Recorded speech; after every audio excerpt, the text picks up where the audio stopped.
Let's do a launch right after this speed bump. And I think I forgot to mention we are in the LC 500. Well, here we go.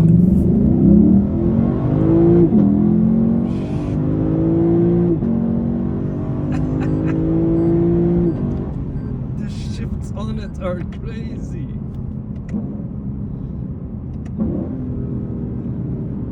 Nice.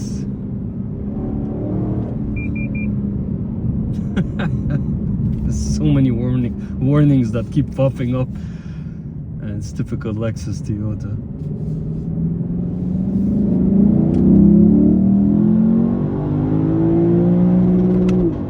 So I got a bit overexcited over there and hit the rev limiter, but it's all good. Made in Japan. Let's go. That's why you have pedal shifters, you see? Pedal shifters are there for you to shift, not for the car to shift itself.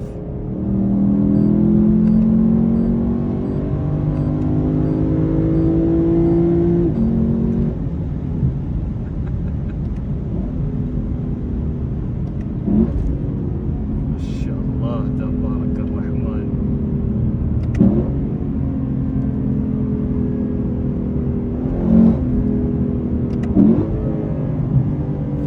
At that high RPM, after 4.5, 5,000, this thing becomes a wild animal. So in conclusion, this will definitely be a car that will retain its value and end up being a future classic, especially for Lexus enthusiasts.